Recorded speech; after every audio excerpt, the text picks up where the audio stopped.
नमो अहिंसाय नमो आर्याय नमो अध्यायाय नमो द्वैषयशासुरं शुद्धात्मा मुनिकान्तं साधुस्तं मंगलम वंदे संदृष्टिसिद्ध्यर्थं संदृष्टप्रकाशम्। मंगलम भगवान वीरो मंगलम गौतम गणे मंगलम कुंड कुंडाद्यो जैन धर्मोस्त मंगलम सर्वमंगल मांगल्यम सर्वकल्याणकारकम प्रधानम सर्वधर्माणां जैनम जयकृष्णासनम। नमः श्री वर्धमानाय निर्धूत कलिलात्मने सालोकानां सलोकानां यदीत्यादर्पणायते। ओम नमः ओम नमः। श्री रत्नचंद्र सावकाचार्य की वचन का मैं आगे तप भावना का वर्णन किया है और विस्तार से किया है। उस तप भावना में विशेषता ये है कि गृहस्थों को भी साथ में शामिल किया। सावकाचार्य के विषय के अनुसार तप मुनीश्वरों को तो होता ही है, लेकिन गृहस्थ भी किस प्रकार से तप करते हैं, मूल विषय है, लंबा विषय है। आप स्वाध्याय करें और उसी विचार है तप भावना। देखो ये 10 प्रकार के धर्म हैं, इनका वर्णन भी पंडित जी ने भावना अधिकार में लिखा है। भावना का अर्थ है बारंबार विचार करना। एक सामाजिक भाव का बारंबार विचार करना चाहिए। भावना में लोग ऐसा समझते हैं केवल 12 भावनाएं होती हैं। भावनाएं कितनी होती हैं? तो 12। और 16 कारण भावना। हमारा इतना अधूरा स्वाध्याय रहता है। 30 अंक कितने होते हैं? 30 अंक का 24। और विजय क्षेत्र के वो भी तो है 30 अंक का विजय क्षेत्र के, और भूतकाल के और भविष्यकाल के। तो एक क्षेत्र में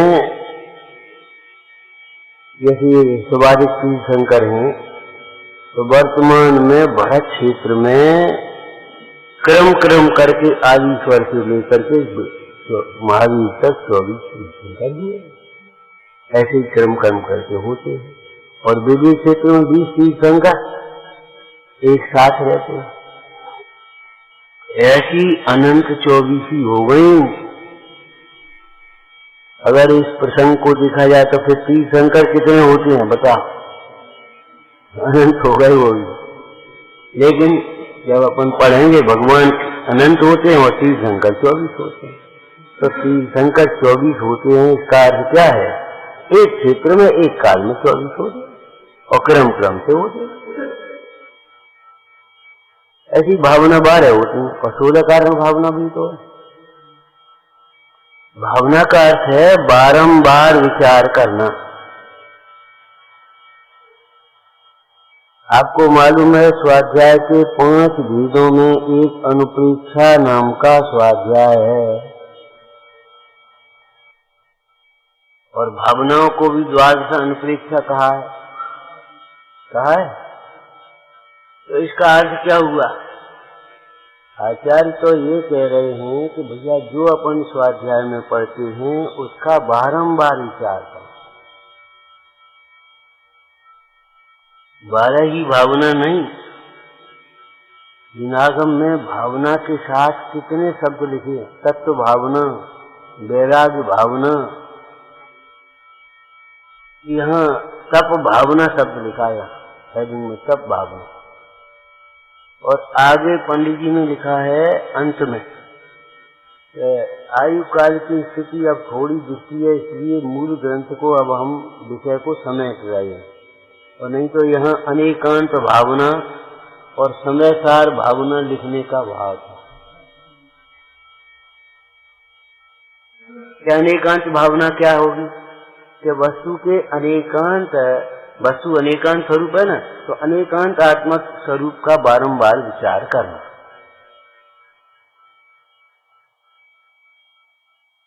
अनेकांत शैली में जैसे पंडित जयचंद जी ने 12 भावनाओं में प्रयोग किया। द्रव्य रूप कर सर्व थिर, पर्याय थिर है कौन, द्रव्य दृष्टि आपा लखो, पर्याय नय कर गौण। किसी अपेक्षा में से अनेकांत भावना कह सकते? आप कहते हो सब अनित्य है, तो बौद्ध भी कहते सर्वम क्षणिकम। नहीं नहीं, उसमें और इसमें अंतर है। द्रव्य रूप कर सर्व थिर, पर्याय थिर है कौन, पर्याय संयोग ये सब अनित्य है। और मूल रूप से मोक्ष मार्ग के प्रयोजनभूत अगर प्रसंग को दिया जाए तो सब अनित्य हैं। कौन कौन? जिन्हें हम नित्य माने बैठे हैं, जिनके मोह में हम पागल हो रहे हैं, मोक्ष मार्ग में विलंब कर रहे हैं, वे सब अनित्य हैं। कर लेंगे, बुढ़ापे में कर लेंगे। कैसी बातें कर रही है? अनित्य है। ये धन वैभव अनित्य है, ये परिवार संयोग अनित्य हैं। जिन कर्मों के लिए रो रहे हो, क्या करें, हमारे तो बड़े पाप का उदय है, बहुत दुखी हैं, अनित्य हैं। क्षण मात्र में बदल जाए कहो तो, जब क्षण मात्र में कामदेव का सुंदर शरीर कुष्ठ में व्याप्त हो सकता है, श्रीपाल का क्या हुआ बोलो, सनत कुमार का क्या हुआ, भद्राज मंदाज का क्या हुआ? सुंदर शरीर कब कुरूप हो जाए, इसमें जब कुछ आश्चर्य नहीं लगता, तो कुरूप शरीर भी कब सुंदर हो जाए, इसमें क्या दम? मतलब ये है कुरूप है तो भी उसे अनित्य समझ करके आर्त ध्यान मत करो, जाने ठीक होंगे कि नहीं होंगे, अब क्या होगा भगवान, अब तो जिंदगी कैसे कटेगी, इतना लंबा समय कैसे निकलेगा। अरे कैसी बातें करे, अनित्य है। जिनको नित्य माने बैठे हैं, जिनके मोह में पागल हो रहे हैं, आत्मरौद्र ध्यान कर रहे हैं, अभिमान कर रहे हैं, कायब का, धन का, वैभव का, अरे वो अनित्य है।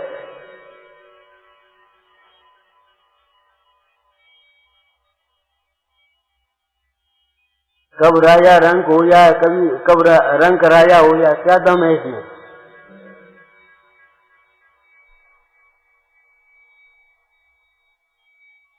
अनित्य जान करके उनके प्रति मोह छोड़ो, उनके लक्ष्य से आर्तरौद्र ध्यान मत करो, मतलब दीनता और अभिमान मत करो। जिसका अभिमान कर रहे वो सब क्या है? अनित्य। तो सब अनित्य है, इसका मतलब क्या है? जिसको हम नित्य समझ रहे उसको पहले अनित्य समझो।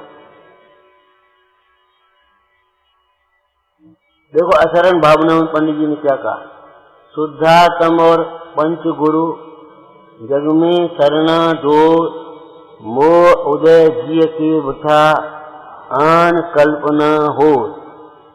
मने संसार सब असरण है। कौन असरण है? जिनको आप शरण मान रहे हो उनको असरण समझो पहले।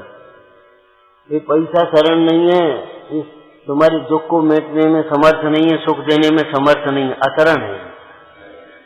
ये परिवार खड़ा रह जाएगा, देखता रहेगा, कुछ नहीं कर पाएगा। ये शरीर का बल, ये तुम्हारा परिकर, हमारे साथ कितने लोग हैं, हमारा कोई क्या बिगाड़ेगा? अरे कोई कुछ नहीं बिगाड़ सकता, ये बात सही है, 100% सही है। लेकिन तुम जैसे समझते हो ऐसा नहीं है, कोई नहीं बिगड़ता, लेकिन अपने इस अहंकार के परिणाम से आप स्वयं अपना बिगाड़ कर रहे हो।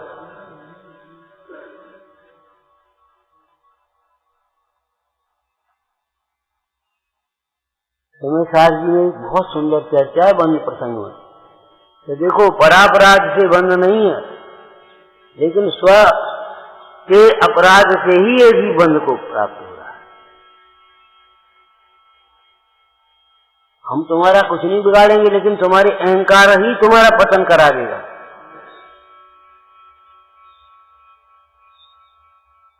बिगाड़ने की जरूरत ही नहीं। कोई दूसरा जगह किसी दूसरे द्रव्य का बिगाड़ सुधार करने में समर्थ नहीं है। ये परमार्थ कथन है।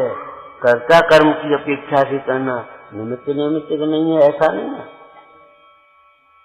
अगर आप समझे इधर लगा दिया कहीं, क्या देव शास्त्र गुरु की विराधना करी, क्या करेंगे भगवान? ये तो वितराग भगवान नहीं करेंगे, बिल्कुल सही है। लेकिन उस विराधना के परिणाम से आप क्या करोगे? दर्पण क्या करता है? नहीं, दर्पण क्या करता है? अगर आपका चेहरा काला होगा तो काला दिखाएगा। आपका चेहरा कमजोर होगा तो उसमें कमजोर का चेहरा दिखाई देगा। तुम्हारी भक्त परम सुख पावत, परत अभक्त अनंत दुखन में, जैसो मुख देखो तैसो ही भासत जिम निर्मल दर्पण। वीतराग जिन महिमा थारी, वरन सके को जन त्रिवन में। क्या करेंगे? कोई क्या करेगा? अरे कोई कुछ नहीं करेगा, ये बात सही है। लेकिन तुम क्या समझ रहे हो? तुम्हारी इस कर्तव्य के अहंकार से, तुम्हारे इस वैभव के अहंकार से, तुम्हारी सुंदरता के अहंकार से मुंडाज ने क्या किया था? उस स्त्री का शरीर कुरूप कैसे हो गया, कोड़ कैसे फूट पड़ा? इसी समय इनको आना था। वह स्त्री श्रृंगार में व्यस्त, राग रंग के जीवन, राजा वहीं खड़ा बैठा देख करके खुश हो रहा है, देखो ये श्रृंगार, देखो ये। और इसी समय मुंडाज के आवागमन का समय हुआ, मुंडाज आ गए। राजा बोला अभी आता हूं मैं, पहले आहार दे करके आया।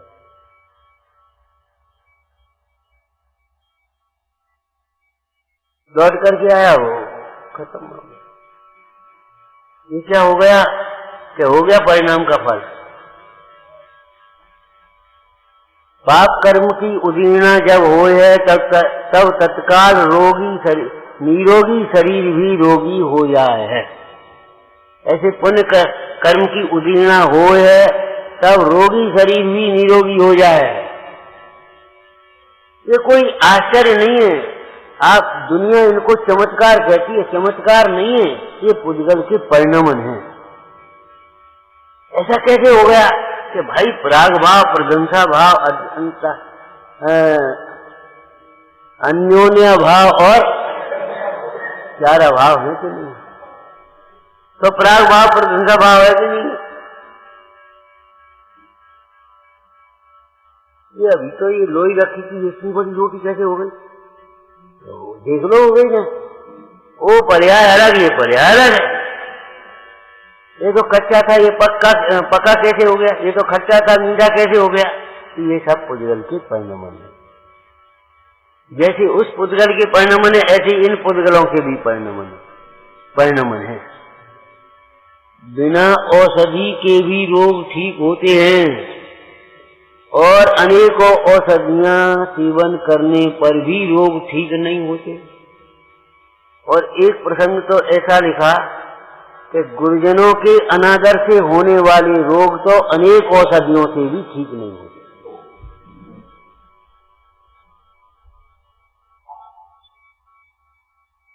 आयुर्वेद में ये प्रसंग लिखा कि जो अशुद्ध बोलते हैं, अशुद्ध उच्चारण करते हैं, हमने आपसे उस दिन भी कहा था हिंदी शुद्ध नहीं बोल पा रहे, प्राकृत अशुद्ध मत बोलो, संस्कृत अशुद्ध मत बोलो। अगर नहीं आती है तो आप हिंदी शुद्ध बोल लो, कोई परेशानी नहीं, उसमें क्या दिक्कत है? तो कहेंगे इनको नहीं आती, नहीं आती तो नहीं आती।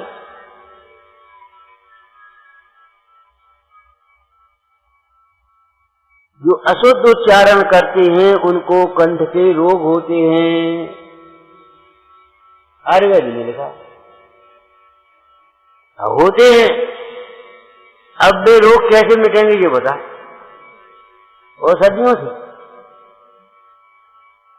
तुम्हारी प्रसिद्ध कथा में, अब हम उस कथा के बारे में नहीं कह रहे, कथा में जब देवों ने फाटक बंद किए हैं तो वो हाथियों से और उसे पहलवानों से कैसे खुलेंगे? जब उस शीलवती मनोरमा की जय जयकार करने के लिए, प्रसिद्धि करने के लिए एक उद्देश्य विशेष से ही उन्होंने बंद किए देवों ने। अब भी तुम कहो ताकत से खुल जाए, सेना से खुल जाए, हाथी से खुल जाए, ऐसे कैसे खुलेंगे? नहीं खुलेंगे। पाप से होने वाला दुख पाप के छूटे बिना कैसे छूटेगा, ये बता।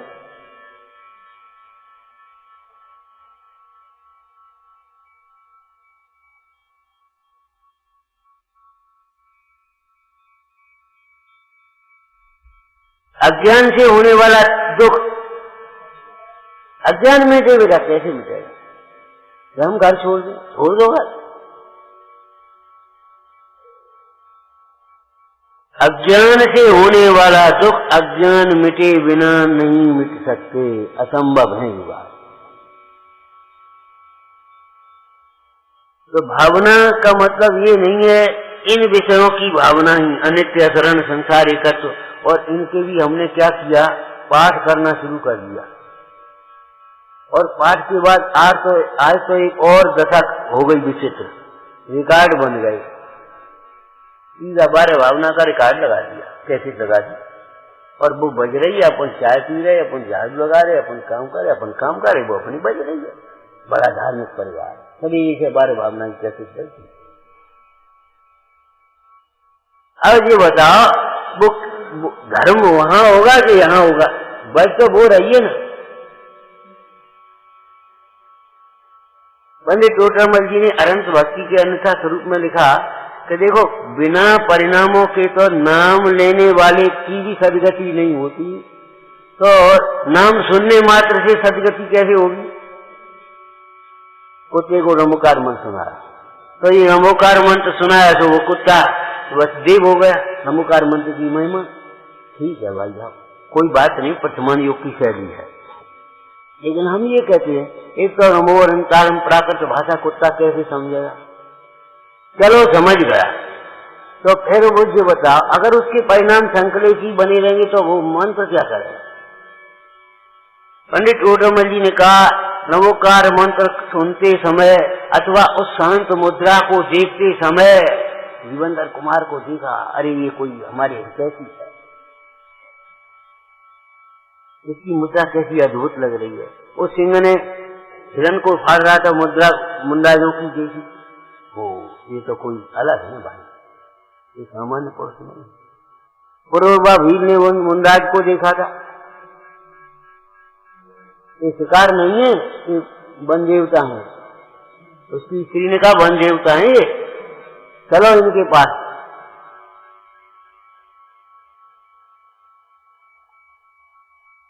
तो उन्हें देखते समय उनके वचनों को सुनते समय, भले शाब्दिक रूप से नहीं हो, खग जाने खगी की भाषा, वो भाषा में सब समझता है। बच्चे कैसे उन बच्चों से, कुत्तों से कैसे खेलते रहते, कुछ नहीं, काटते भी नहीं उनको, वो मार भी देते, चढ़ भी जाते ऊपर, कुछ नहीं। ये भावों का है। तो वो उस नमोकार मंत्र सुनते समय या उनके कोमल संबोधन को सुनते समय, चाहे वो नागनागिनी हो, चाहे कुत्ता हो, चाहे बीज पक्षी जटायु हो, कोई भी हो, सुनते समय जो विशुद्ध परिणामों में हुए, परिणामों में संक्लेशता, आर्तता, आर्द्रता नहीं, आर्त ध्यान होता ना, आर्त माने दुख, जो थोड़ा सा आर्त ध्यान घटा उनका, और थोड़ी सी एक प्रसन्नता तो हुई, आप छटपटा रहे थे और एकदम डॉक्टर आ गया, अच्छा डॉक्टर साहब आ गए, हाँ बुला, एक प्रसन्नता सी हो गई। वो प्रसन्नता समय में ये समझो चित्त की करुणा थोड़ी सी मिटी, अभी नहीं आए, आ गए, समय वो आ गए अभी, तो उस समय में एक प्रसन्नता सी आती है। इसी प्रकार इन भगवंतों के नाम से, गुरुजनों के नाम से, मंत्र उच्चारण से, जिनवाणी के स्वाध्याय से तत्काल जो परिणामों की विशुद्धता होती है, उससे भला होता है। उस समय भी अगर परिणाम निर्मल न हो तो क्या भला होगा बता? सुनने मात्र का अच्छा नहीं है, ये पढ़ने मात्र का अच्छा नहीं है। सुनते पढ़ते समय जो परिणाम की विशुद्धता हुई है वो, तो हमारा मतलब ये है 12 भावनाओं का भी एक बार पाठ कर लिया वो पर्याप्त नहीं है। बारंबार विचार करने का नाम भावना है और स्वाध्याय का अंग है अनुप्रेक्षा। वाचना, प्रश्ना, अनुप्रेक्षा, आमनाय और धर्मोपदेश, ये स्वाध्याय का अंग है अनुप्रेक्षा। तात्पर्य ये है जो हम पढ़ते हैं, जो हम सुनते हैं, उसका सबका बारंबार विचार करना चाहिए। कि विचार काय के लिए करें, वो तो सही है ना, आचार्यों ने लिखा है, सही है। हमारे आचार्य झूठ तो नहीं बोलेंगे। ठीक है भाई, रोटी क्यों चबाते हो? पकी पकाई रोटी को पचाने के लिए ही तो कर रहे हो ये, हमें कैसे बचेगी वो?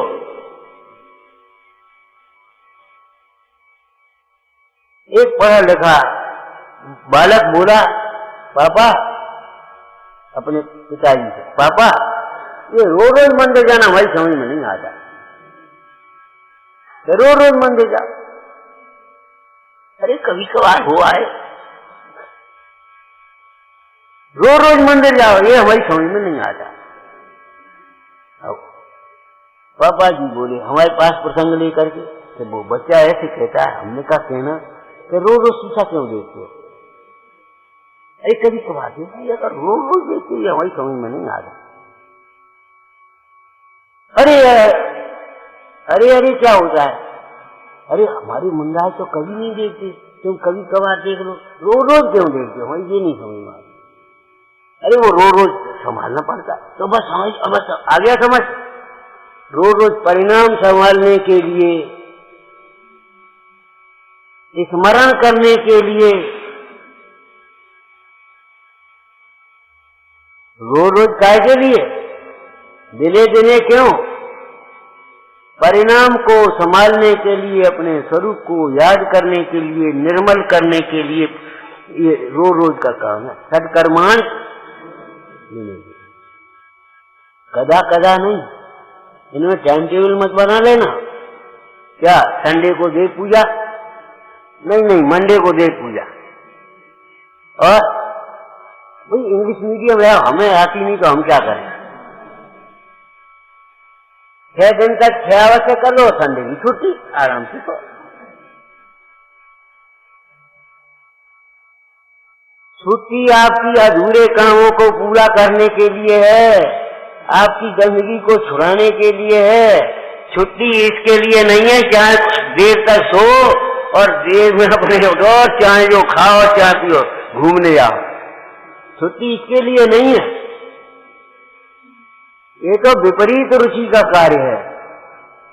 छुट्टी ये है 6 दिन में आपका काम जो अधूरा हो जाए उसको पूरा कर लो, और पूरा भी हो गया तो उसको पक्का कर लो, याद कर लो, लिख लो, कर लो। जो आपके कपड़े पड़े रह गए उनको धोवा लो, और जो अव्यवस्था थोड़ी बहुत हो गई है उसको कर लो। रोज झाड़ू लगती है दिवाली का के लिए, तो कहीं कोने में रह गई हो, इधर उधर खराब हो गई तो उसको भी साफ कर लो। धर्म पर्व भी हमारे इसीलिए हैं, सामायिक के काल भी इसीलिए हैं। बाद बाकी ऐसा नहीं है कि अच्छे घरों में गंदगी दिवाली में साफ होगी इसलिए डली रहती हो।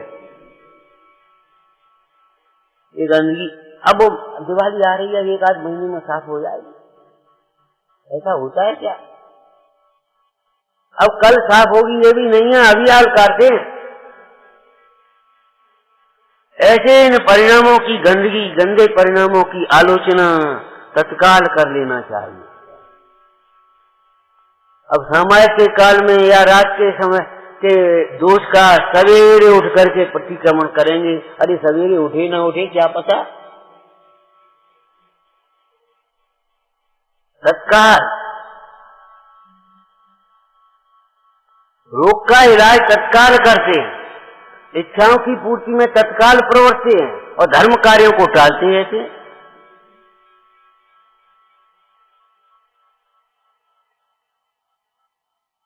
तो तप भावना के अंतर्गत ये सब लिखा है। मतलब ये है जिस प्रकार से तुम्हारा तप बढ़े, तप बढ़े का मतलब तप का अर्थ क्या है? तपते,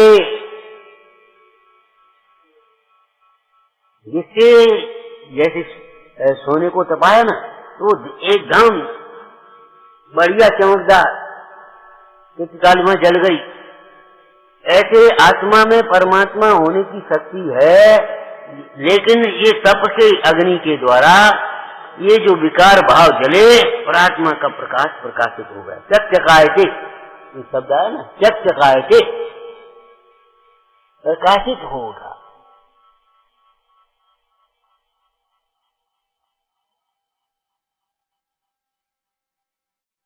जो आत्मा के स्वरूप को प्रकाशित कर दे,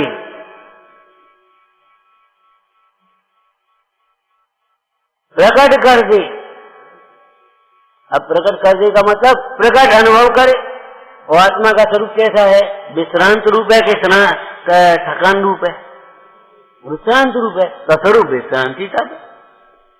और जब स्वरूप में विश्रांत है, आप लौकिक में भी कहीं विश्राम कर रहे हो, अरे उठो जरा, अब लेटे हैं आप, बोलो मत अभी, कोई इच्छा भी आती, अब देखते हैं, सवेरे देखेंगे। तो जब स्वरूप विश्रांत होता है तो कोई प्रकार की इच्छाएं नहीं होती, खाने की, कम खाने की, ज्यादा खाने की, सरस खाने की, नीरस, ये इच्छाएं उत्पन्न नहीं होती। बस समझ गए, इच्छा निरोध सब। बड़ी सरल सी रटने की बातें नहीं है ये।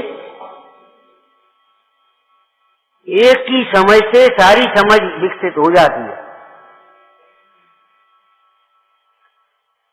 तो तप भावना में पंडित सदाशिव जी बहुत सुंदर चर्चा कर रहे हैं। काय की दृष्टि से लोगों ने तप का मतलब ये समझ लिया जंगल में चलेगा। और कभी कभी भैया कहे तो बास नहीं करते, अरे हमसे भूखा नहीं रहा जाता। भूखे रहने का तब नाम उपवास किसने कह दिया? कह किसने दिया कि तुमसे भूखा नहीं रहा जाता, कि भूखा रहा जाता? अब नहीं खाए ये तो हो सकता है, अब खाते में आधा खा करके उठ जाए, ये हमसे नहीं होता। होगा होगा भाई, सब होगा। मतलब हमने इन तपों को इतना अधूरा समझा है, इतना अपनी दृष्टि ऐसी है खूब मंडूक जैसी, तो बस उतना ही समझ लिया हमसे भूखा नहीं रहा। हमें शक्ति नहीं है, शक्ति नहीं है। तब से शक्ति विकसित होती है, शक्ति की जरूरत तप में नहीं है। पचाने की शक्ति नहीं होती तब लंघन होते हैं जो खाया जाता है। शक्ति नहीं है पचाने की, बिल्कुल भूख नहीं है, शक्ति नहीं है, तो लंघन कराता है बैठ के इसको कचौड़ी खिलाओ। अरे शक्ति नहीं है, लंघन होने पर वह शक्ति तुम्हारी प्रकट होगी, फिर तुम्हें भूख लगने लगेगी।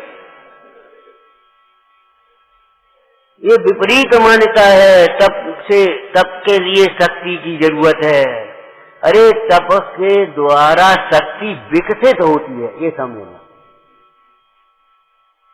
तुम्हारी तप शक्ति अगर लगती है तुम्हें शक्ति नहीं है, तो शक्ति नहीं है तो फिर विषयों से समय से अखबार पढ़ने की शक्ति और स्वाध्याय करने के लिए शक्ति नहीं है।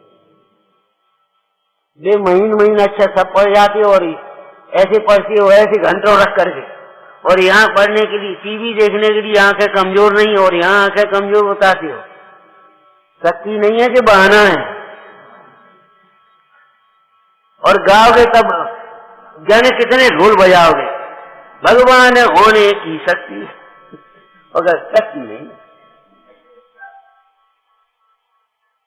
अरे सुनो सुनो भाई, जिसको देख करके आप कह रहे हो शक्ति नहीं है, सम्यक तप में उस शक्ति की जरूरत भी नहीं है। सम्यक तप में उस शक्ति की जरूरत नहीं है। तुम्हें आत्मशक्ति चाहिए, अंदर की शक्ति। शक्ति नहीं है तो तब से शक्ति प्रकट होगी आपकी। शक्ति नहीं है ऐसा बहाना बना करके तप से अरुचि करता है, तप का निषेध करता है, वह तो भाई क्या कहें। काय में लिखा है, रोके न क्या, काय में है ये? अरे छेडाला बहुत बड़ी है भैया, जरा तट की भूल में है, ये भूल है हमारी, ये कह रहे हम। हमारा घर जब संसार विश्व में है, भारत में है, अरे वो तो ठीक है, कहाँ है पता बताओ निकट का। माने ये भूल है हमारी।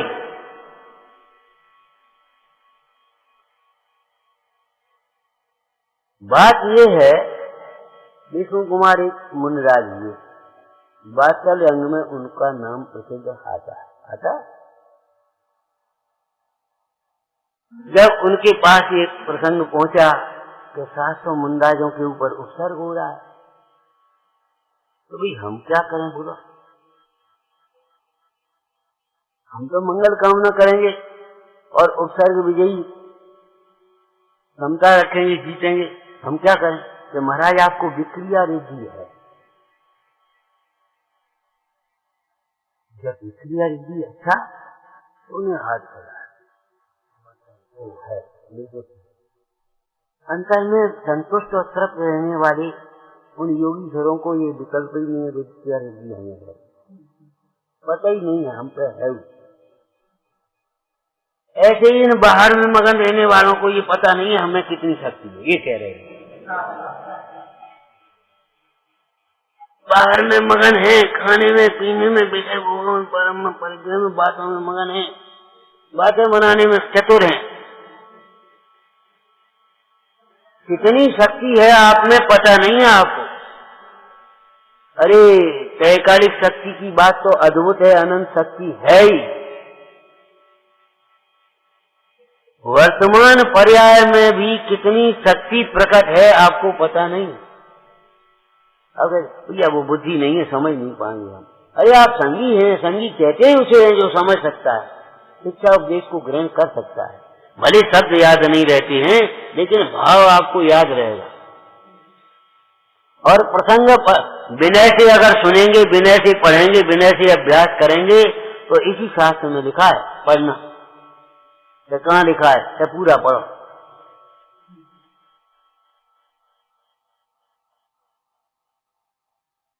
स्थूल कारण भावना के प्रसंग में है, विनय पूर्वक किया गया ज्ञानाभ्यास अगले भाव में भी काम आएगा, उसका स्मरण हो जाएगा।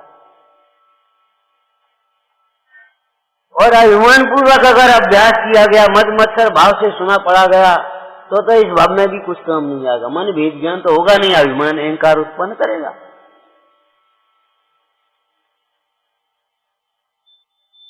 तीव्र अजीर्ण है और भोजन किया गया तो क्या काम आएगा? क्या उल्टी हो जाएगी और क्या होगा?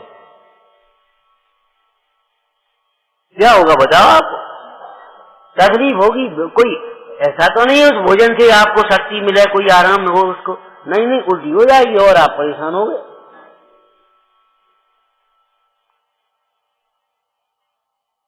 पेट फूल जाएगा आपका, और क्या होगा बता? और अगर भूखे को भोजन दिया जाए तो क्या होगा? उसको एक शांतता मिलेगी, लौकिक दृष्टि से शांतता मिलेगी, उसमें शक्ति आएगी, उठ करके खड़ा होने लगेगा। अब ठीक है, थोड़े अब उठ जाएगा। और अजीर्ण वाले को होगा तो क्या होगा? अजीर्ण वाले को अगर भोजन कराया जाएगा और विशेष रूप से गरिष्ठ, तो फिर क्या पूछना, उसकी वेदना बढ़ेगी, उसकी समस्याएं बढ़ेंगी।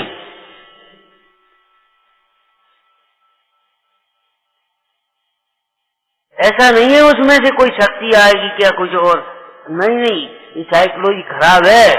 बीमार में खाना पीना खाओ, कमजोरी, ये कमजोरी नहीं है, रोग कमजोर होगा अगर नहीं भोजन करोगे। हो भोजन करोगे तो रोग मजबूत होगा, वो रोग खा जाएगा, आपके भीतर बैठा हुआ रोग खा जाएगा उसको।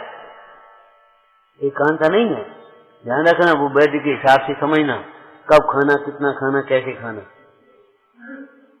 ऐसे ही अगर मद मत्सर भाव जिसके भीतर बैठा है, वह अगर स्वाध्याय करेगा तो क्या होगा? उल्टी होएगी।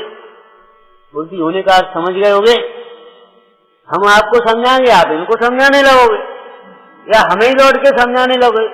और महाराज हम सब जानते हैं संसार अनित्य कभी सार नहीं। हमें समझा रहे हो संसार अनित्य है, सार नहीं है, और घर में कछु है नहीं। हम जानते हैं, जानते हो, हमें समझा रहे हो।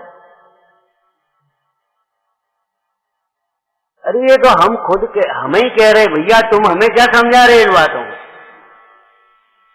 या कोई मिल जाएगा, सुनो सुनो, अरे संसार में कछु नहीं है, काहे को फंसे हो, अपनी मूल से लगे, कौन का साथ रहा है, क्या साथ जाएगा?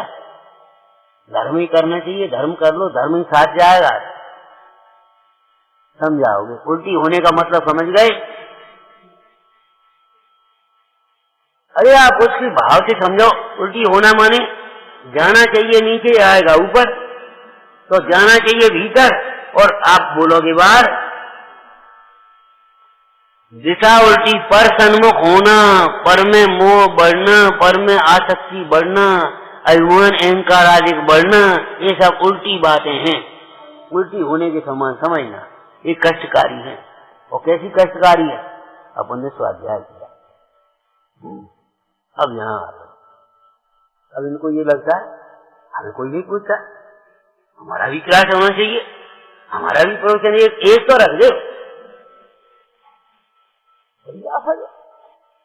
तुम्हें क्या परेशानी पड़ रही है? हम कह रहे आ जाओ, दोनों बैठ कर लो, बैठ लो। हमारा प्रवचन नहीं हो रहा, हमारा प्रवचन नहीं हो रहा। पंडित जी आप पधारना। तो कौन कौन आ रहा है? अब इतने विद्वान है तो कौन कौन को सुनोगे? अब फिर देखेंगे, मैंने केवल हम सुनाने के लिए आए हैं। विचारना, जरा विचारना। औरों को तो रुचिवान देखे तो थोड़ा बहुत उपदेश देकर उनका भला करे, बाद बाकी तो क्या करें। धन का प्रदर्शन करोगे तो धन लुटेगा, और अपने श्रृंगार और शरीर का प्रदर्शन करोगे तो सील लुटेगा, समझ गए?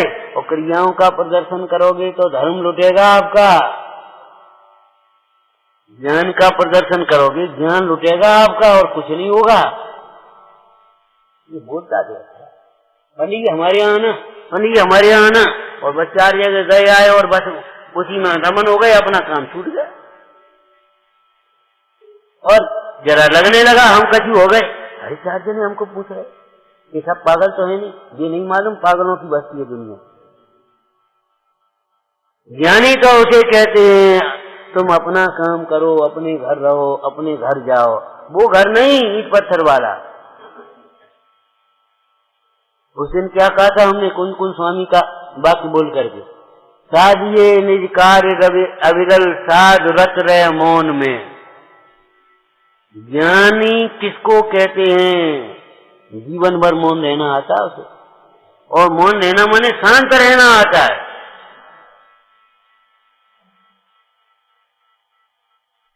जीवन भर मौन शांत।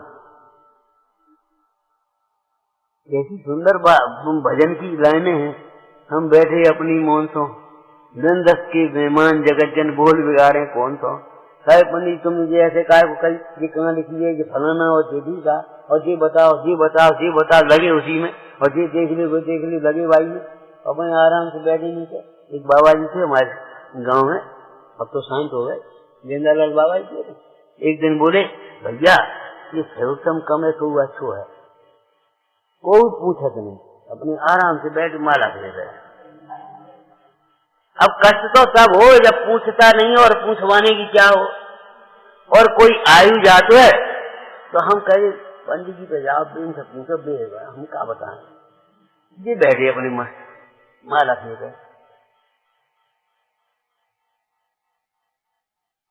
तुम्हारा मकान छोटा है तो अच्छा है, कम जाना पड़ रहा है।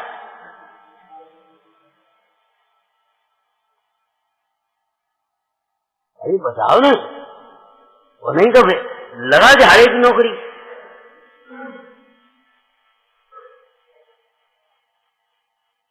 अब लोग कम छोटा मकान क्यों पसंद कर रहे हैं? इतना कौन ज्यादा पैसे कौन देगा? अरे जैसे वहां छोटा कर रहे हैं आप, हर चीज को शॉर्ट करते जा रहे हैं, ऐसे यहाँ भी तो कम से कम विषया साहब को शॉर्ट करना सीखो। अपनी इच्छाओं को रोकना सीखो।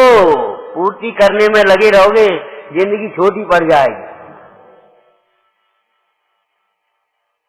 जिस पुण्य के उदय में इच्छाएं अपने आप ऐसे पूरी होती चली जाती हैं, वो पुण्य थोड़ा पड़ जाएगा, कमी पड़ जाएगी पुण्य की, अगर तुम्हारी असीम इच्छाएं होती रहेंगी तो। गुणवत्त स्वामी ने आत्मानुशासन में कहा, किस किस की इच्छा पूरी हो सकती है? असंभव है ये इच्छाओं की पूर्ति होना। क्यों? एक प्राणी के पास आशा रूपी गड्ढा इतना बड़ा है कि सारे विश्व की सामग्री उसमें ऐसी है अनुसमान, और प्राणी इतने और सामग्री सीमित है।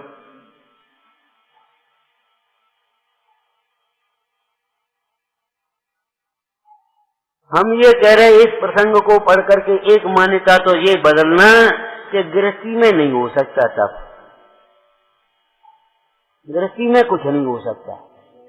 ये तो बात हमने पहले भी कही थी, जिनको लगता है गृहस्थी में कुछ नहीं हो सकता, हाँ गृहस्थी को अपना माने, कर्तापना माने, सुख माने तो कुछ नहीं हो सकता, ये बात सही है।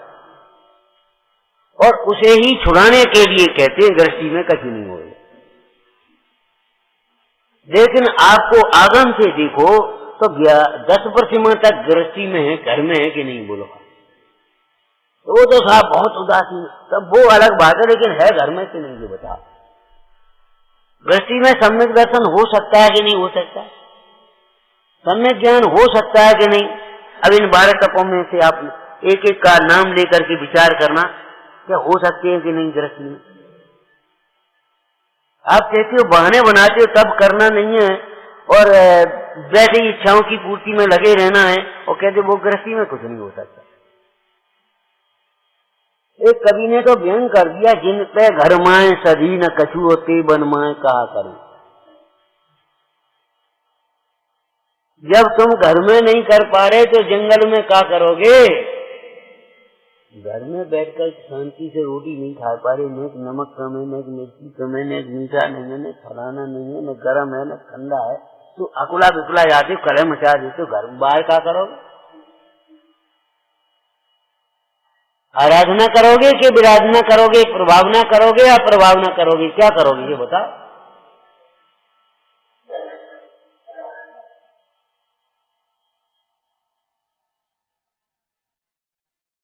तो क्या कह रहे हैं लाइन पढ़ते, यद्यपि तप की प्रधानता मुनीश्वरों के ही होती है, उनको तपस्वी कहते हैं।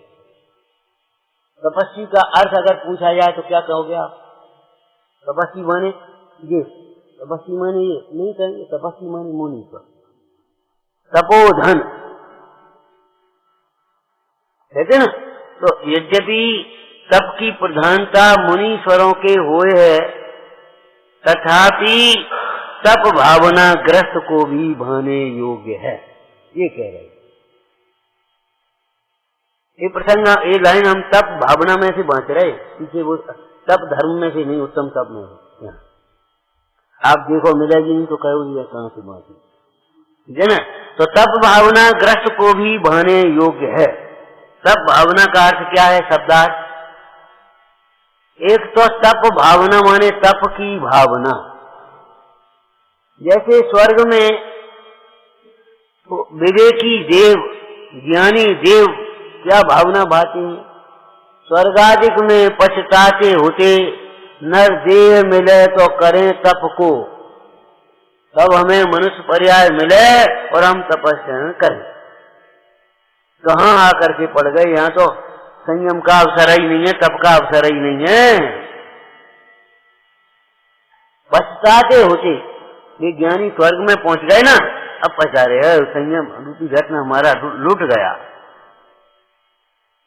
अब यहाँ अवसर ही नहीं है उसका।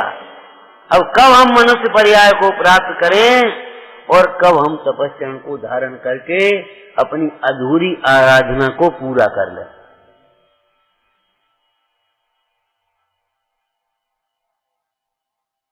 तो एक तो तप भावना का अर्थ है तप की भावना, जैसे कब हम करोड़पति हों और ये बंगला बनवा लें।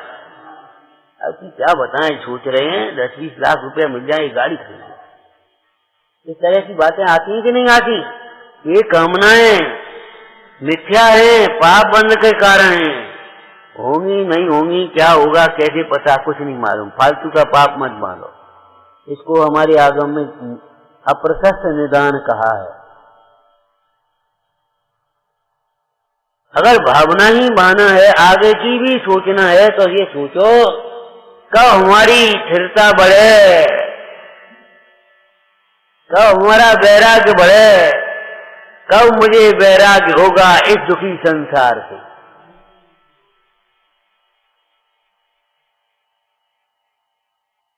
तो एक तप की भावना, तप को धारण करने की भावना, उसका नाम हो गया तप भावना। और दूसरा क्या अर्थ है? अब तो इतनी शैली समझ में आ गई होगी भैया, जिससे तप होता है उसकी भावना। अब ये भावना, तप की भावना कब सफल होगी? कब सफल होगी? आत्मा में सुख का बारंबार विचार करते हुए आत्मा में रमेंगे तो तब प्रकट होगा। तप की भावना का मतलब ये है कि जिससे तप प्रकट होता है उस ज्ञायक भाव की भावना। आत्म स्वरूप की भावना भाते भाते ये जीव के तपों की स्वयं वृद्धि होती है, स्वयं तप बढ़ता है।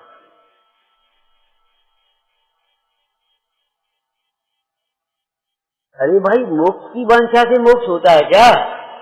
सम्यक दर्शन की वांछा से सम्यक दर्शन होगा क्या? तो फिर सम्यक दर्शन उपाधि है कि नहीं है? सम्यक दर्शन उपाधि है कि नहीं है, बोलो आप। अरे भाई, बोलते क्यों नहीं? स्यात लगाओ, नहीं स्यात लगाओगे तो गलत बोलोगे। सम्यक दर्शन उपाधि है कि नहीं? कि प्रकट करने के लिए, आश्रय करने के लिए नहीं।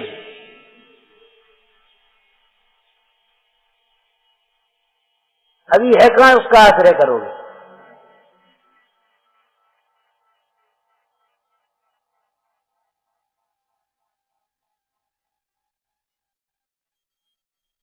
अरे वृक्ष को सींचोगे, मूल को सींचोगे तो फल खाओगे, और फल को चाहोगे तो फल कहाँ से मिलेंगे वृक्ष को सींचे बिना? वृक्ष की जड़ को तो काटे और फल की वांछा करे। पहले कौन से दृष्टांत दिया था, याद है तुम्हें? अरे पति की तो उपेक्षा करे और पुत्र की वांछा करे। जैसे कोई स्त्री पति की तो उपेक्षा करे, लड़ाई लड़े, और पुत्र की वांछा करे, असंभव है। वृक्ष को काटे और फल खाना चाहे। आप विचार करो।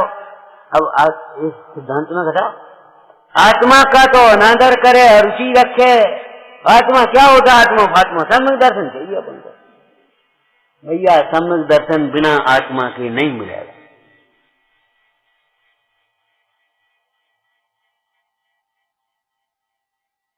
हमें तो सुख चाहिए, आत्मा आत्मा हम नहीं जानते, नहीं जानते तो सुख भी नहीं मिलेगा।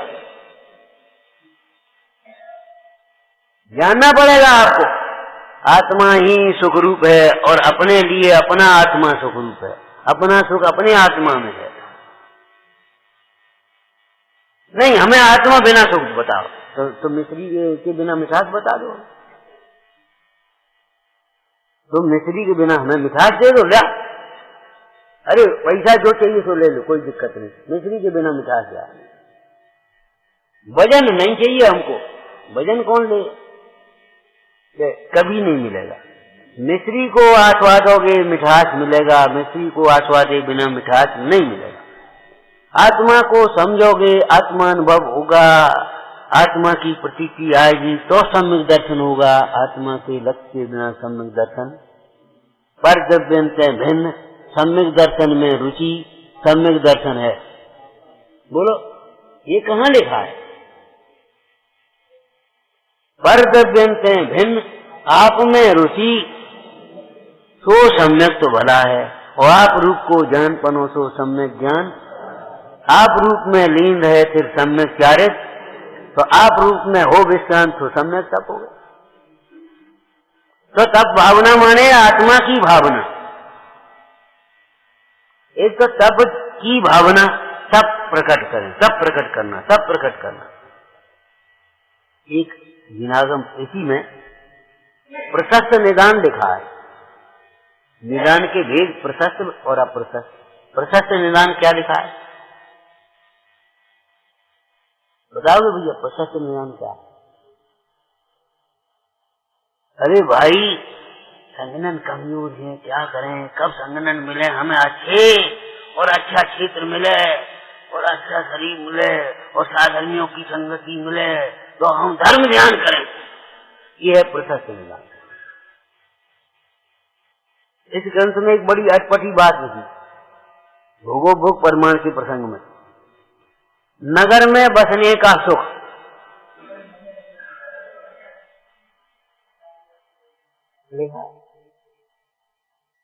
नगर में बसने का क्या सुख है कि भाई शुद्ध प्रासुक चार जगह से देख करके चीज ले लो, घुनी घुनी इकट्ठी मत करते रहो। ये उस समय की लगभग 150-200 वर्ष पहले की परिस्थितियों को ध्यान में रख करके देखो। छोटे छोटे गांव होते थे और कच्ची सड़कें होती थी, पानी भर जाते थे, जाना आना मुश्किल होता था। और गांव में इतनी बड़ी बाजार तो है नहीं, चार जगह देख के ले लो तो सारे अनाज सामग्री 4-4 महीने 6-6 महीने 7-7 वर्ष की रख लेती थी। और जब रख लेती जब वो साधन भी उसी प्रकार के थे, वो कच्चे घड़े थे और उस प्रकार तो वो तिरूजा विरूजा पड़ जाए नहीं पड़ जाए। तो उन्होंने कहा शहर में ये सुख है कि भैया 4 जगह देखे अच्छी सी चीज ले लो बिना घुने से। अब गांव में हो गए तो ठीक है भैया अब क्या करें, देखो उसी को सो लो। तो सुख कहा है इसको, सुख है। लेकिन क्या कहा, हिंसक सामग्री, घुनी हुई सामग्री, वैसी सामग्री नहीं लेनी पड़े, इकट्ठी नहीं करनी पड़े, बहुत संग्रह नहीं करना पड़े, संभाल नहीं करनी पड़े, तैयार हो मिली हुई हो उसको ले आए, इसको एक सुख कहा। अच्छा इनकी दृष्टि तो देखो, अहिंसा में सुख दिखता है। आपको शहर में सुख क्या दिखेगा, पूछो किसी से। 24 घंटे बिजली, 24 घंटे प्रदूषण नहीं, आधा घंटे पर गाड़ियां, 10 बजे मार्केट खुला, 12 बजे खुला, काय में सुख दिखाई दे रहा तुम्हें? काय में सुख दिखाई दे रहा? सोचो एक प्रशस्त निदान क्या लिखा, माने अप्रशस्त निदान माने भोगों के लिए वांछा करना। ऐसी शक्ति हो कि इनको हम बदला ले सकें, आज इन्हें हमें परेशान किया, हमको इनसे बदला ले सकें। ऐसे भी निदान हुए हैं कि नहीं?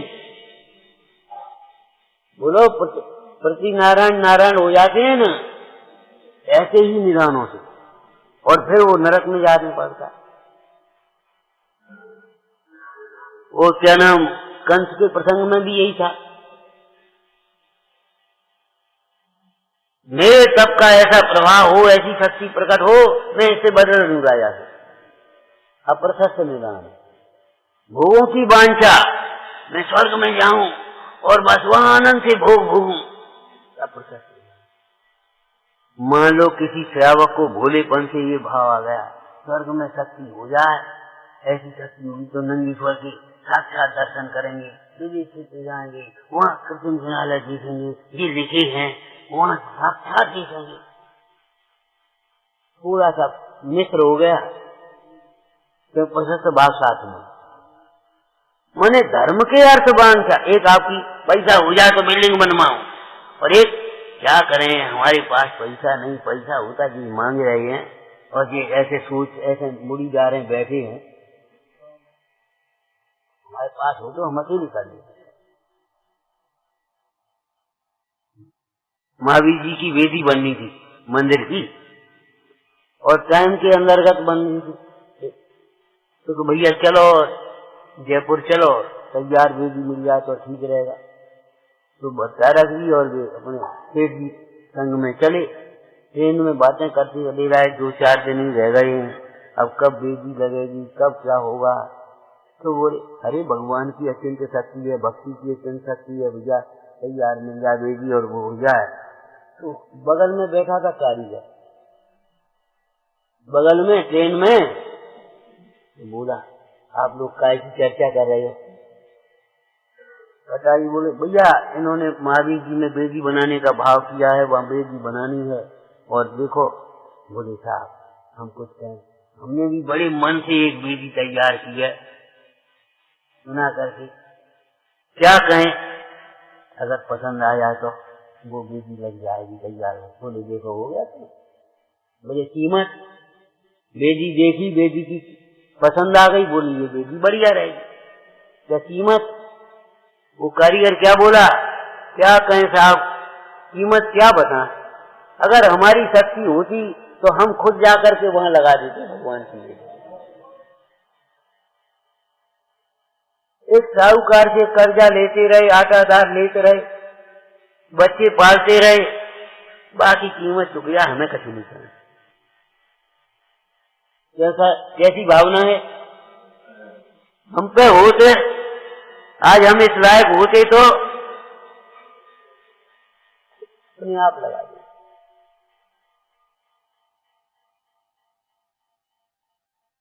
अभी शिखर जी गए तो वो बीच में वो महावीर की कुछ बनी है, कौन सी में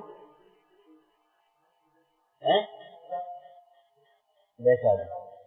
तो वो बता रहे थे डॉक्टर साहब कि ये जमीन जिन्होंने दी गांव वाले किसान ने, तो कुछ मजदूरी करता था, कुछ जमीन थी, कुछ वो था, उसको मालूम पड़ा बन रही। बोले साहब हमारी सब जमीन ले लो, हम तो मजदूरी कर ली, हमें कहा भगवान महावीर की स्मारक बन रहा है, वो जी बन रहा है, छड़ी बन रही है, तो हमारी सब जमीन ले लो। साहू जी ने तो अपने एक हिस्सा लगाया, बनवाई बिल्डिंग, और उसने तो अपनी सबरी जमीन दी।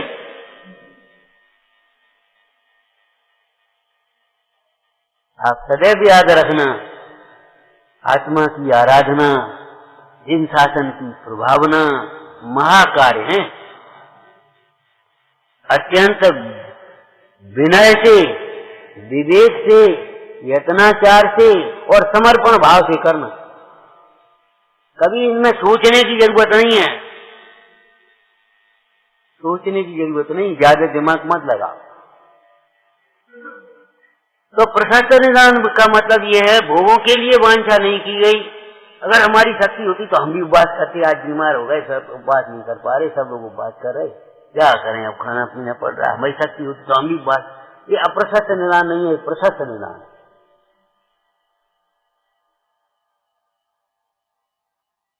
तो तप की भावना, और जिससे तप प्रकट होता है उस चैतन्य की भावना, तत्व भावना, आत्म भावना, अनेक, ये सब तप की भावना के अंतर्गत ही समझ लेना चाहिए।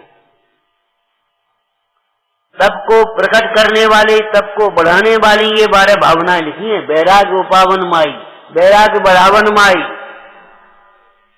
अरे माता केवल पुत्र को जन्म ही नहीं देती, तुम्हें इतना बड़ा खड़ा कर दिया माँ ने। अगर तुम्हें पैसा वैसा कम मिल पाए या नहीं मिल पाए, पिताजी की स्थिति कमजोर हो, तो ये मत किया, कभी मत कहना तुमने हमारे लिए क्या किया। अरे तुम्हें इस लायक बना दिया, ये कम है क्या? कमाओ खाओ आराम से। कम से कम लौकिक नीति भी इतना सीखना चाहिए।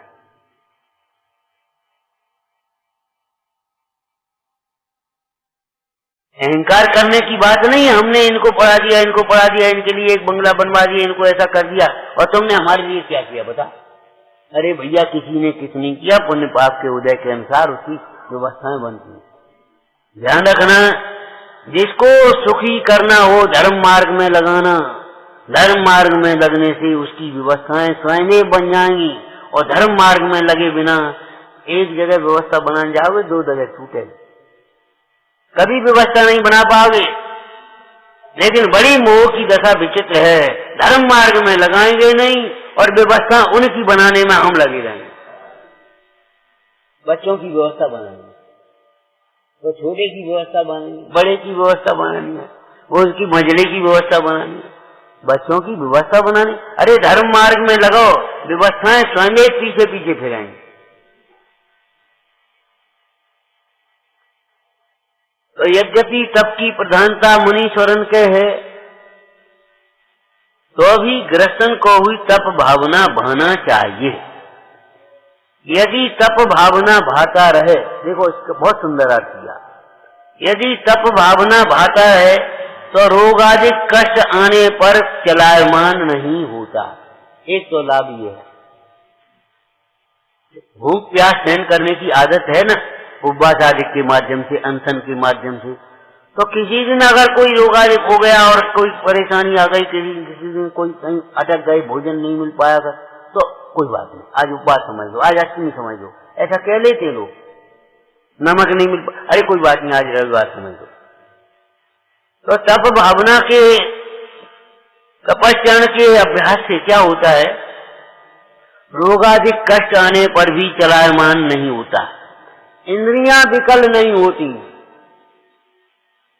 इंद्रियां विकल नहीं होती, भरे पेट उपद्रव सूझते हैं, ये सब विषयों में मन भगते हैं, चंचल होते हैं।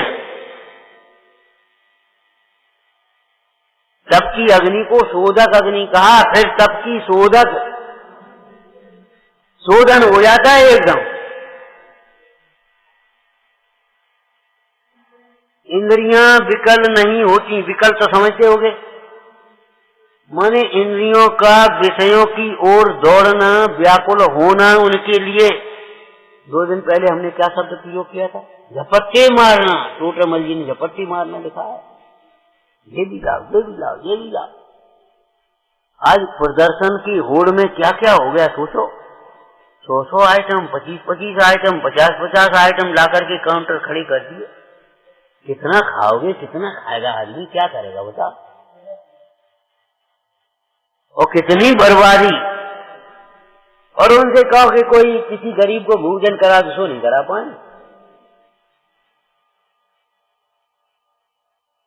हमें तो हंसी सी आती है, ये इटली की है, ये फलाने की है, ये अमेरिकन है, ये फलाना है क्या, ये तो बताओ। अरे एक बार तो स्वाध्याय करने का फल सीखो, ये सब है पुद्गल के खेल, इनमें नहीं, एक बार तो सीखो। ये सब जीवन को बिगाड़ने वाले हैं, ये सब संस्कृति को बिगाड़ने वाले हैं, ये सब पाप बंध के कारण हैं। और इस झपट्टे में आप खा भी नहीं पाओगे, ढंग से बीमार हो जाओगे, तो 2 दिन लंघन और करने पड़ेंगे। सोचे रो, बात तो जो है सो है। जब ये पंगतें और विवाह शादी हो जाए, उनकी आयोजन में पंगतें ज्यादा चलती, डॉक्टरों के सीजन हो जाते हैं, वो आराम से खा पी आए उल्टे सीधे, और बस वो बीमार होगा, किसी को बुखार, किसी को उल्टी, किसी को कुछ, किसी को कुछ। अब मतलब ये पाप बंद के कारण है, आपको क्या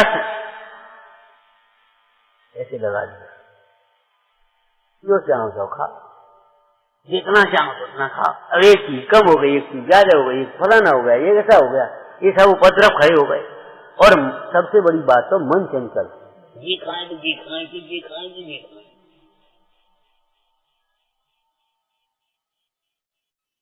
और जितेंद्री तो है नहीं, तो वो जो स्वाद में आया वो ज्यादा खा गया, तो बीमार हो गए। जैसे ज्यादा भोजन करना भूख के रोग का कारण है, ऐसे ही जरूरत से ज्यादा कमाना भी परेशानी का कारण है। जरूरत से ज्यादा कमाना, मत लगे रहो भैया। आप तो मनुष्य हैं, हम क्या कहें, पंचतंत्र हमारे ग्रंथ हिंदुस्तान के हैं, बस पक्षियों के माध्यम से मनुष्यों को समझाया, राजकुमारों को। राजकुमार पढ़ते नहीं थे, और लड़के राजा ने सोचा ये क्या करेंगे राजनीति, तो उनको राजनीति सिखाने के लिए उसने पंचतंत्र में पशुओं के माध्यम से राजनीति सिखाई थी। हम कह रहे हैं पशु भी भोजन अगर उनका पेट भर जाए सानी छोड़ देते, ऐसा है। आप नई सानी भी लगाओगे, कुछ भी करोगे, वो मोह नहीं डालेगा। कैसे मनुष्य हो, कैसे मनुष्य हो, सोचो। अरे औरों को करने दो। अब पता नहीं क्या है, देश में बेरोजगारी की बड़ी समस्या है। एक और बेरोजगारी की समस्या, एक घर में 6 लोगों की बेरोजगारी की समस्या। अगर एक घर में एक ही आदमी करे, पति करे, पत्नी नहीं करे, तो फिर बेरोजगारी की समस्या आदि रह जाएगी कि नहीं रह जाएगी अपने आप समर्थ हो। हम ये कह रहे हैं उतने में गुजर चलाना सीखो और एक आजीविका दूसरों को दो, और आप धर्म ज्ञान में लगो, सेवा में लगो। जब मेरे कहा था ना स्वामिनी, गृह स्वामिनी कहा है यहाँ पत्नी को, गांव के बिना पढ़े लिखे लोग मालकिन कहते, मालकिन जरा ध्यान तो दे, तुम मालकिन होके और स्वामिनी होके नौकरी करो।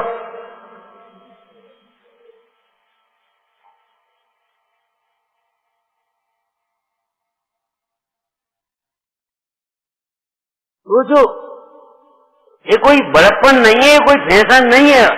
समझाओ, अपने बच्चों को भी समझाओ और स्वयं भी समझो।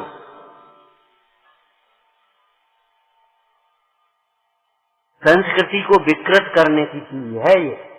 अरे संस्कृति तो विकृत होती है, परिणाम विकृत होती, सबसे बड़ी बात ये है। और नहीं तो आ जाओ, जितने नौकरी करने वाले बहने विशेष रूप से हैं, वहाँ कैसे परिणाम रहते सही बताओ, ईमानदारी से बताओ।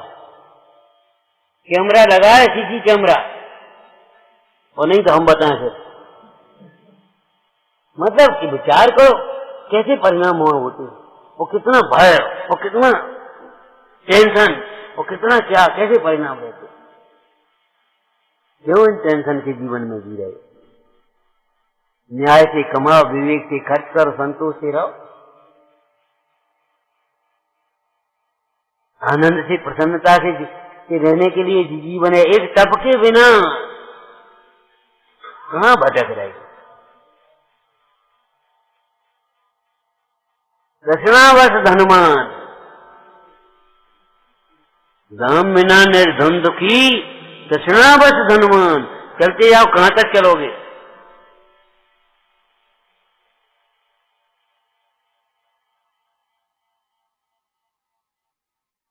जमीन का क्या भाव है यहाँ? संयोग की बात, जमींदार बोला हमारे यहाँ जमीन का भाव हम क्या बताएं, उसने देख लिया सगा। बोले शाम तक जितनी तुम घेर लो, चक्कर लगा करके उतनी जमीन था तुम्हारी। अब बस उसने दौड़ना शुरू किया और हाँफता गया, हाँफता गया, हाँफता गया, दौड़ते दौड़ते और घेरने लगा, और घेरने लगा। अब घेरा का पूरा हो, वहां पहुंच करके बिल्कुल शाम हो गई और तब तक वो बेचारा हाँफ करके गिर करके मर गया। क्या यही दशा हमारी नहीं है?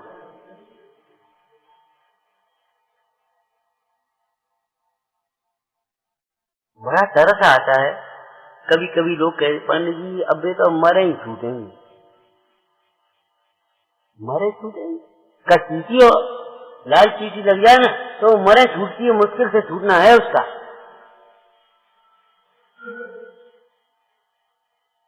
तो क्या करे, मरे छूटोगे? अरे छोड़ करके मरो, मर करके मत छोड़ो। तो तप करने से इंद्रियों विकल नहीं होती, वृद्ध अवस्था में बुद्धि चलित नहीं होती बिना तप के। और नहीं तो वृद्ध अवस्था में क्या कहें, कभी कभी रसना इंद्रिय की आसक्ति बढ़ जाती, कभी पहनने ओढ़ने की, कभी टीवी देखने की, कभी कोई बच्चों से मोह बढ़ जाता, कभी वो बढ़ जाता। इतना बुरा अवस्था होती कुछ कहने की नहीं, ज्ञान के बिना। और थोड़ा सा ज्ञान हो तो ऐसी समझो ये बढ़िया समाधि की अवस्था है। समाधि माने शांतता का जीवन। लेकिन ये कथाएं कहीं नहीं रहने देंगी और कहीं का नहीं रहने देंगे, समझ लो। हमें पूछते नहीं नहीं पूछा तो उन्हें अपना काम करने, तुम अपना काम करो। और किसी दिन पूछने आ गया तो अब काय को आयो, पहले क्यों नहीं पूछा था? अरे ये फालतू बातें क्यों कर रहे? आया तो आया, आज बता दे। लेकिन वो अहंकार ऐसा है कि वो अब क्यों आयो, हम कौन होते हैं? तुम्हें मना है सो करो, अब तुम्हें कौन पूछेगा? जब पूछने पर नहीं बताओगे और नहीं पूछा तो क्षमा नहीं करोगे तो अब कौन पूछेगा? फिर रहने दो। छोटों का ये कर्तव्य है बिना पूछे नहीं करे, बड़ों का कर्तव्य है बिना पूछे भी बताए। नियम लिखा है वचन का, अपने बोलने से धर्म की वृद्धि होती हो, न्याय की वृद्धि होती हो, सुख शांति होती हो तो बिना पूछे बोलो, और अपने बोलने से अगर कसाएं होती हो तो पूछने पर भी नहीं बोलो।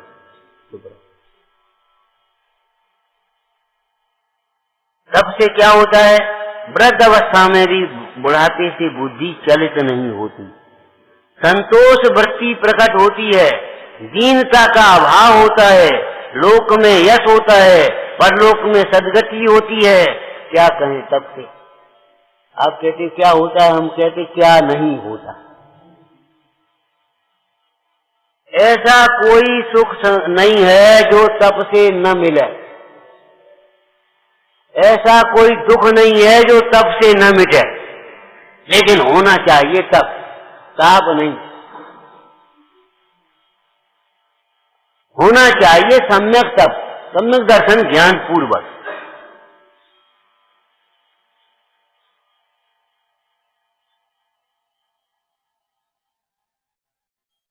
अब गृहस्थ अवस्था में तप कैसे होते होंगे? अभी हमने तपों के भेदों का विचार नहीं किया, इसलिए लगता है कि जंगल में ही तप होते होंगे। नहीं भैया, गृहस्थ अवस्था में भी तप होते। अनशन नाम का तप है, उपवास आदि। आपने तो ये समझ लिया भूखे रहने का नाम, नहीं, भूख नहीं लगने का नाम।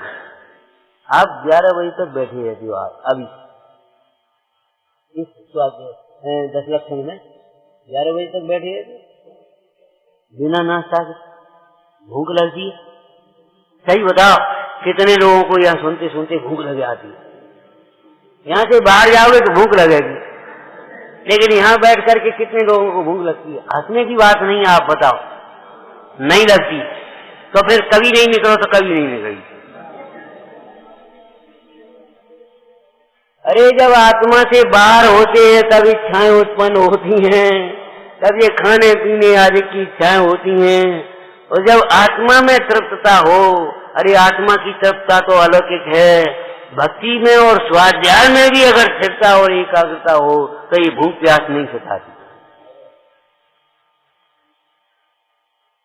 उपवास, अनशन, अनशन शब्द लिखा है ना, अनशन भोजन नहीं करना, तो स्याजवाद लगाओगे कि वैसे ही कर लोगे? बहुत गरीब भोजन नहीं करना, भोजन नहीं करना माने सरता भोजन नहीं करना, ये कहाँ लिखा है? मुंडाज भोजन करते और रात में भी करते, दिन में भी करते, कैसी बातें करते हो? लेकिन कौन सा भोजन?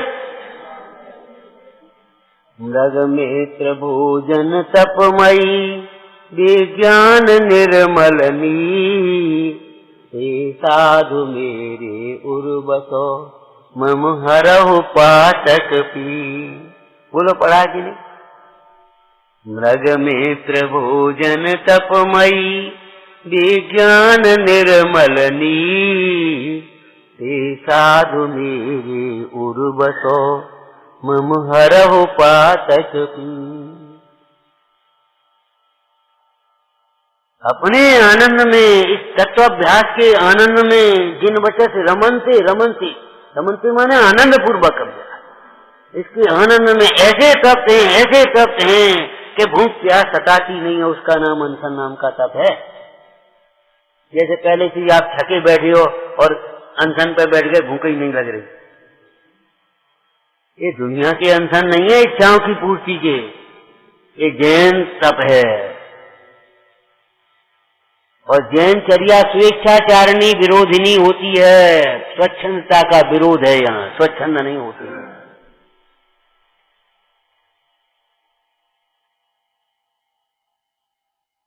अब चरणान योग पद्धति से अगर हम देखें, एक वस्तुनिष्ठ होता है, एक प्रयोजन परक होता है विधि को। चरणान योग से देखें तो स्वाध्याय करने में हमारा बाधक क्या बनता है?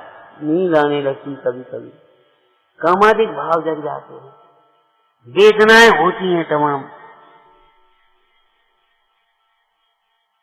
आप देखो, जब शरीर में आयुर्वेद की भाषा में आम दोष कहते हैं उनको, माने जो वैसा अन्न पड़ा है ना, वैसा वो दोष है बात तब उससे वेदना होती है। और जब जैसे जैसे वो दोष कम होते जाते, अपने आप वेदना कम होती जाती, कुछ नहीं होता। आपको वेदना खत्म और दोष है तब तक वेदना होती है। तो आपकी ये स्वाध्याय आदिक में बाधक कामादिक भाव है, निद्रा आदिक भाव है, भूख प्यास है। तो कामादिक ध्यान स्वाध्याय में तत्वासूत्र की टीका में लिखा है, ध्यान स्वाध्याय में कि निर्विघ्न प्रवृत्ति के लिए आने वाले प्रमाद को, काम को, निद्रा को, विषय इच्छाओं को जीतने के लिए 4 प्रकार के आहार का, पंचेंद्रिय के विषयों का त्याग करना वह अनशन नाम का अर्थ है। तथा विषय आहार त्यागो यत्र विधीयते। ऐसे ही नहीं है जिद करवे करे हमारे कमीज बनवाता के बाद रोटी खाएंगे हम कुछ नहीं जानते, इतना पैसा चाहिए पहले, उसके बाद भोजन। तो अरे भोजन हम नहीं जानते, पहले पैसा दाओ। इसका नाम अनशन तब नहीं है, ये तो जिद है, ये तो मोह की तीव्रता है।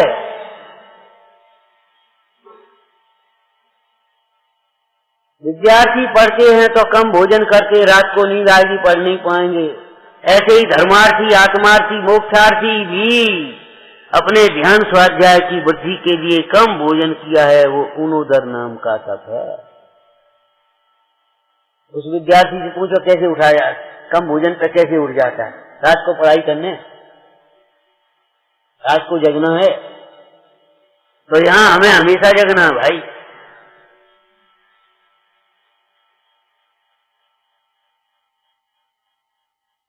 व्रत पर संख्यान तप माने अपनी वृत्तियों को नियमों के द्वारा नियंत्रित करना, सीमित करते हुए प्रवृत्तियों में प्रवर्तना, ये व्रत पर संख्यान तप है। अटपटी प्रतिज्ञाएं जिनको कह देते मुंडाज की अपेक्षा।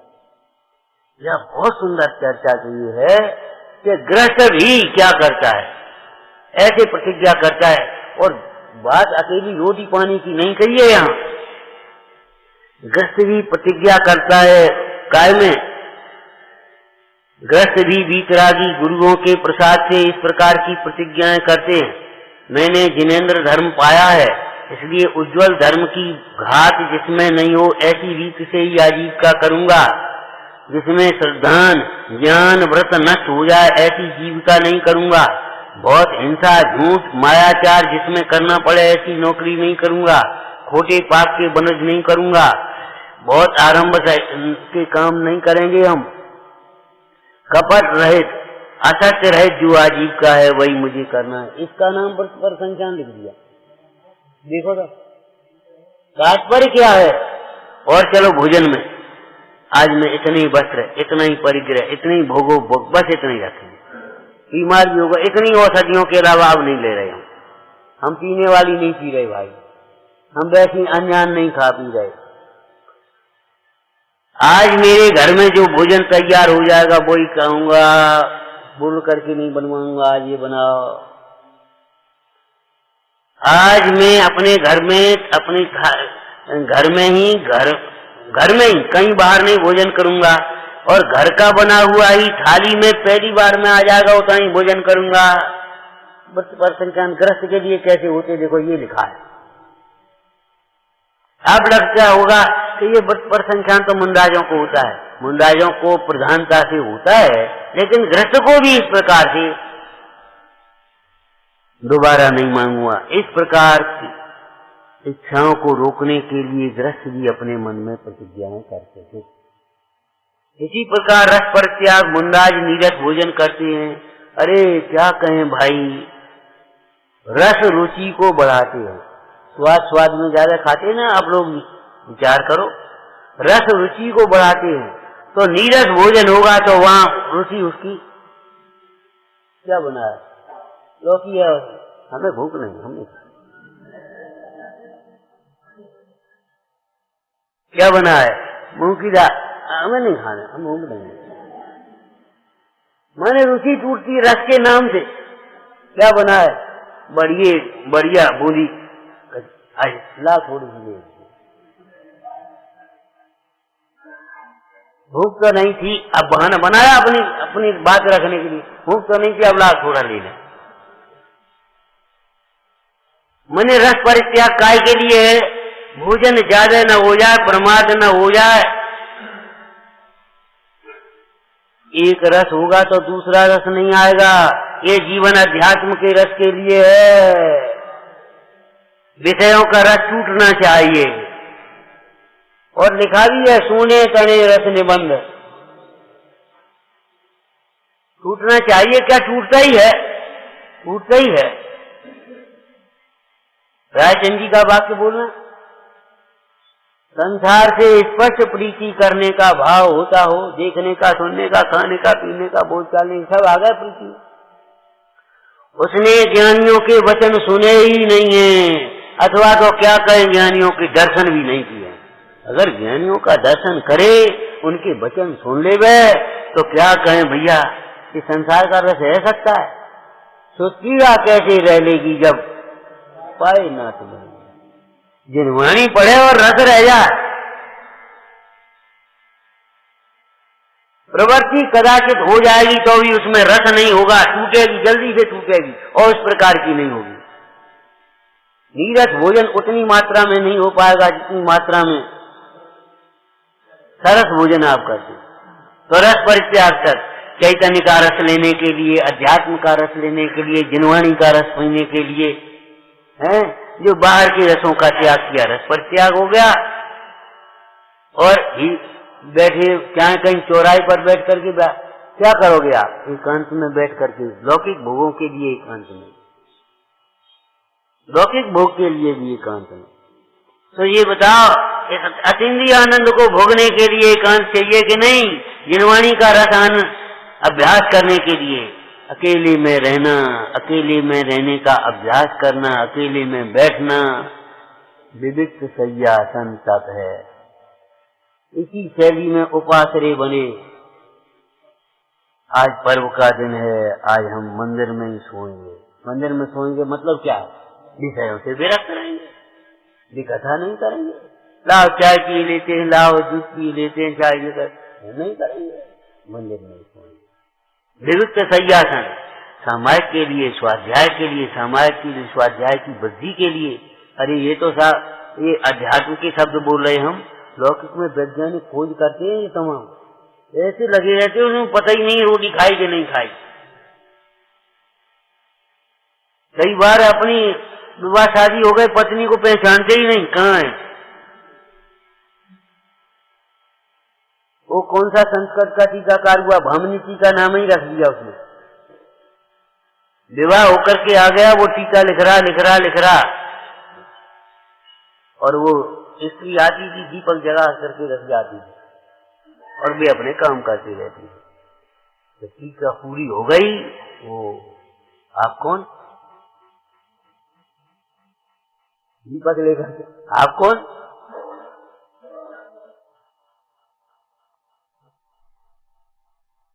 ऐसे ऐसे विवाह।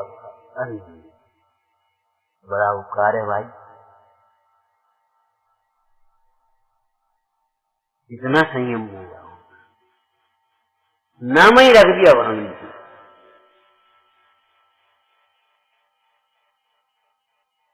तात्पर्य ये है विविक्त शय्यासन। लगता बहुत छोटा अकेले में रहना। ध्यान रखना, समाधि साधना वही कर पाएगा जो अधिक से अधिक अकेले में रहने का अभ्यास कर पाएगा। अकेले में होगा तो क्या करोगे? अज्ञानी जरूर चिल्लाएगा, संयोगों को याद करेगा, लेकिन क्या करोगे अकेले में? किसको बुलाओगे, किसको करोगे? भगवान का नाम लोगे और सहन करोगे और कुछ नहीं। अगर थोड़ा सा विवेक होगा तो काय क्लेश मुंडाज की तरह आतापन योग वगैरह नहीं करते गृहस्थ। लेकिन गृहस्थ भी अगर सामायिक काल में, स्वाध्याय काल में धर्म ध्यान करते हुए अथवा अपने जीवन में कोई आपत्ति विपत्ति आती हैं रोग बाधित होते हैं, कोई मारने पीटने लग जाता, बंधन में डालता, तो साम्य भाव को अभ्यास से हैं ये काय क्लेश तप है। माने काया में प्रतिकूलता आने पर भी क्लेश नहीं करते।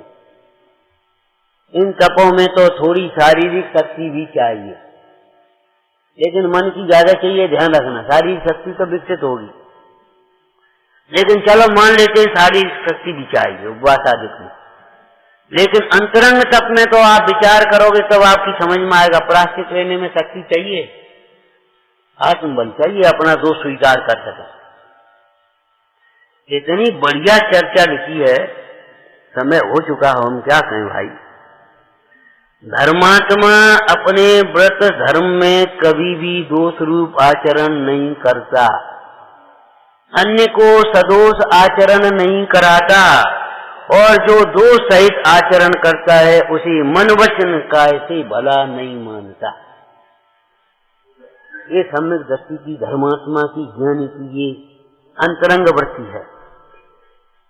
यदि कभी प्रमाद से, भूल से दोष लग जाए तो निर्दोष साधु के निकट, गुरुओं के निकट सरल भावों से 10 प्रकार के दोषों से रहित आलोचना करके गुरुओं द्वारा प्रायश्चित दिए गए प्रायश्चित को परम श्रद्धा से आदर पूर्वक ग्रहण करता है। कैसे? एक लाइन ध्यान रखना, अच्छी लाइन, प्रायश्चित दंड नहीं है, औषधि है। प्रायश्चित दंड नहीं है, औषधि है। दोषों का प्रायश्चित न करने वाला जीव उसी प्रकार निर्दोष नहीं होता जैसे औषधि को उपेक्षा करने वाला, नहीं ढंग से खाने पीने सेवन न करने वाला रोगी निरोग नहीं होता। लोग दंड समझते हैं, हमें दंड दिया जा रहा है। अरे दंड नहीं दे रहे हैं, औषधि दे रहे हैं।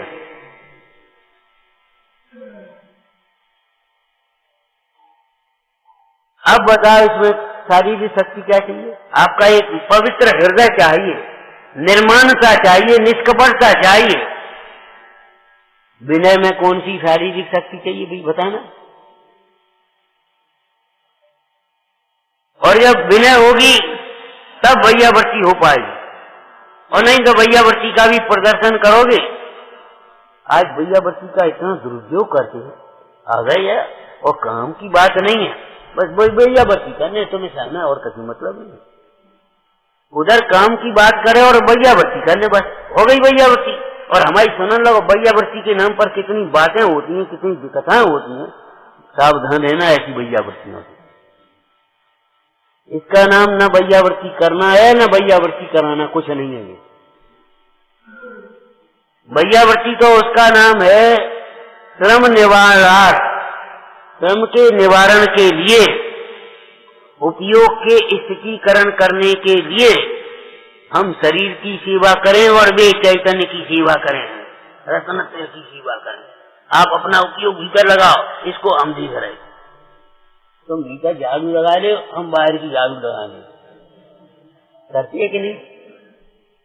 ऐसे इस शरीर की ओर आपका उपयोग जाता है, चाहे हम देख रहे, या पे हाथ फेर रहे, या पे दवाई लगा रहे, या पे ये कर रहे। मुंडाजों में वो नहीं है दवाई भाई, लेकिन सामान्य रूप से ग्रस्तों के इसकी सेवा हम कर रहे, और तुम चैतन्य की सेवा कर रहे। जो रोटी पानी में मत लगे रहो, या हम कर रहे और तुम धर्म ध्यान करो, स्वाध्याय करो। अब रोटी पानी तुम उन पे कराओ और स्वाध्याय तुम नहीं करो तो तुम्हारा महापाप है।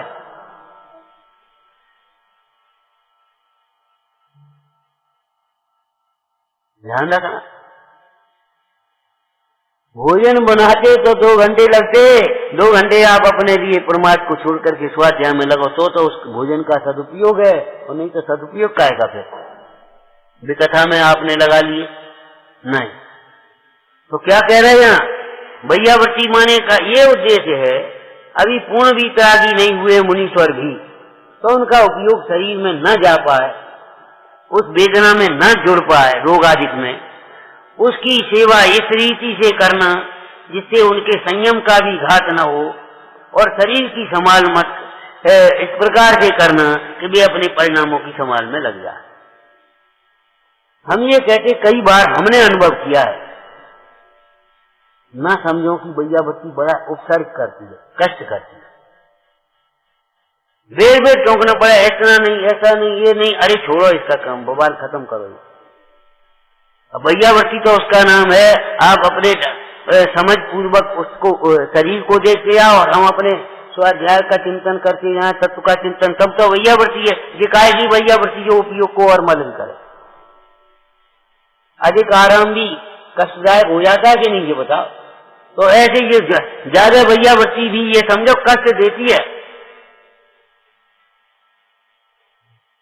तो वैयावर्ती नाम का तब क्या है? ध्यान स्वाध्याय की वृद्धि के लिए अपनी मान कषाय को रोककर, अपने प्रमाद को रोककर सावधानी पूर्वक, इतना विचार पूर्वक धर्मात्माओं के शरीर की सेवा करना। वे चैतन्य की सेवा कर रहे हैं, वे रत्नत्रय की सेवा कर रहे हैं, वे शासन की सेवा कर रहे हैं, हम उनकी सेवा कर रहे हैं। इसका नाम वैयावर्ती तप है, वैयावर्ती। और स्वाध्याय परम तप है ही आप। और स्वाध्याय के फल में तप का है देह की और परिग्रह की ममता टूटे। और जब ममता टूटेगी चारों ओर कोई कुछ है ही नहीं, आप अकेले यात्रा करने जाओ, अकेले यात्रा करना जाना पर्वत की, अरे पर्वत की नहीं, इन भगवंतों तक यात्रा करने जाओ। आपके आगे पीछे कोई है ही नहीं, आप अपने चले गाते गुनगुनाते चिंतन करते चले चले जाओगे। और अगर छोटा बच्चा साथ में है और कुछ है और 10-5 लोग साथ, भैया जल्दी आओ जल्दी आओ, और तुम जल्दी कहा को भग रहे, हम अभी आ रहे, मैं खड़े रहो, उपयोग कितना इधर उधर जाएगा। तो जब परिग्रह से ममता टूटेगी तब आपका ध्यान एकाग्र होगा। वो ध्यान नाम का तप है, और ध्यान नाम का तप उत्कृष्ट है, उसी के द्वारा कर्म का अभाव होता है। अब ये बताओ ग्रस्त अवस्था में कितने नहीं हो सकते और कैसे हो सकते और क्या नहीं हो सकता, ये बताओ। कितने ही लोग तो ये कहने लगे तो भैया पंचम काल में ध्यान का हो तो है। अरे शुक्ल ध्यान का निषेध है, धर्म ध्यान का निषेध नहीं है। शुक्ल ध्यान के निषेध को पढ़ करके सुन करके आप धर्म ध्यान का भी निषेध करने लगे। पंचम काल में ओझ लेकर के आर्तराग और रौद्र ध्यान का पोषण करने लगते हो। नहीं भाई, धर्म ध्यान के अनेक भेद हैं। आपकी भूमिका में, आपकी शक्ति अनुसार, आपकी बुद्धि अनुसार, समय अनुसार जितने भी तप हो सकते हैं हित के लिए हैं आपके। तो ग्रस्त को हो 12 भावना, तप भावना भाने योग्य है। कैसे? कि तप भावना के उज्जवल फल को प्राप्त करने के लिए विचारना। नंदी शोध स्वरूपी अविनाशी में आत्म स्वरूप, सहजानंदी शोध स्वरूपी अविनाशी में आत्म,